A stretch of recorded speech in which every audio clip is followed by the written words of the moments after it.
The forest swallowed him whole, a labyrinth of shadow and sound. He kept low, moving along trails worn smooth by the passage of deer and other wildlife. The scent of damp earth filled his nose, masking the faint metallic tang of his sweat. Each step was calculated, his boots silent against the soft ground, but his ears stayed sharp, tuned to every sound behind him. The squirrels were searching. He could hear their soft chittering in the distance, growing louder and then fading as they scoured the area. The changed followed, their grunts and labored wheezes like a macabre symphony. He pressed himself against a fallen log, cloaked by the dense underbrush, and held his breath. For a moment, the world seemed to shrink, just him and the muffled rhythm of his heartbeat. It was almost enough to drown out the memories that clawed their way to the surface. He saw his wife's face first. The way her hair caught the sunlight that morning in the garden, their son laughing as he darted between her and the rows of tomatoes they'd been tending. That was before the chaos. Before the news reports had turned from murmurs to screams, before the neighbors had locked themselves in their basements, or worse, fled and never returned. He had tried to protect them. They'd barricaded the house, stockpiled supplies, but nothing prepared him for the sight of his son's small hand slipping from his grip as the crowd surged and separated them. Nothing had prepared him for the haunting silence when he returned to the house, only to find it empty. A faint rustle snapped him back to the present. His Glock was in his hand before he realized he'd drawn it. He scanned the trees, his eyes narrowing. The forest was alive with motion, branches swayed, leaves quivered, and for a heartbeat, he swore he saw the glint of tiny, watching eyes. They changed, were closer now. He could hear their uneven footfalls, a staggering cadence that made his stomach knot. He tightened his grip on the Glock, running through his options. Firing would give away his position, and he wasn't sure how many rounds he had left. Instead, he stayed still, his body pressed against the damp earth. The creatures shuffled past, their movements painfully slow but unrelenting. A low groan sent a shiver down his spine, and he clenched his jaw as one of them paused, its head tilting as if it had caught his scent. The squirrels chittered again, their cries almost mocking. He imagined them spreading out like a web, their sharp eyes and nimble bodies scouring the forest for him. He couldn't run. Not yet. As the sun dipped lower, the forest darkened, shadows pooling at the base of trees.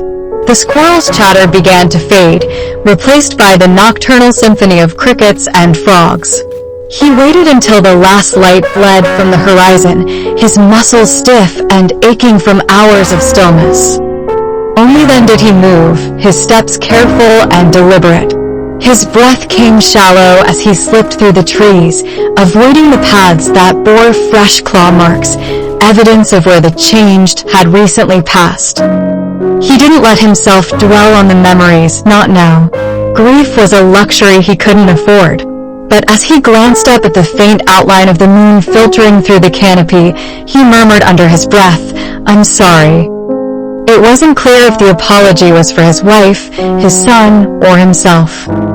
The forest at night was a world unto itself, one that bore little resemblance to the world before the treaty.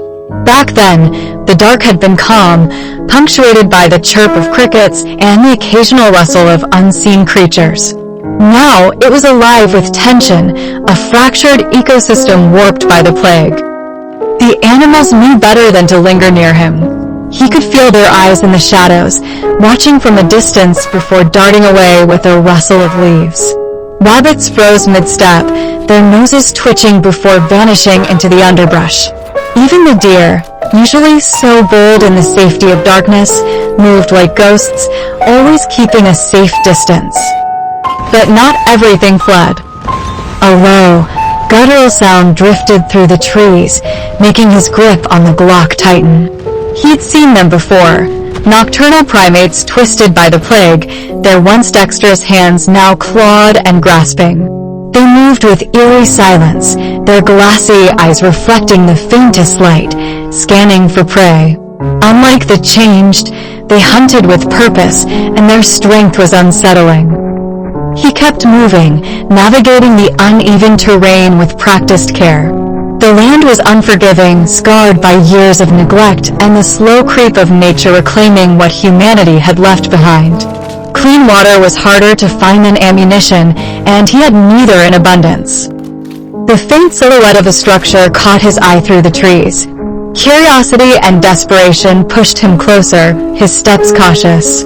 As he neared, the shape solidified into an old stone well, moss-covered and leaning slightly to one side.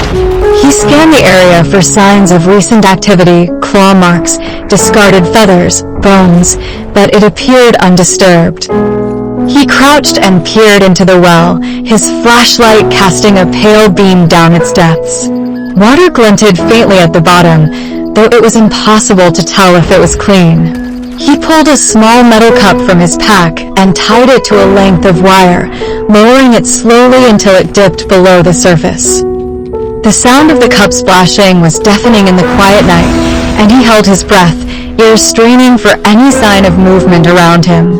The night stayed still, though he couldn't shake the feeling that he was being watched. When he pulled the cup back up, the water inside was murky, flecked with bits of dirt and algae. He sniffed it, wrinkling his nose. It would need boiling, but even that wouldn't guarantee safety. Still, it was something. He stashed it in his pack, his eyes scanning the area again. Just beyond the well, an old farmhouse loomed, its paint long faded and its roof sagging in places. It stood apart from the forest, the ground around it barren and strangely untouched. No animals darted in or out of its crumbling walls, and even the plants seemed to avoid its foundation, their roots curling away like they knew better.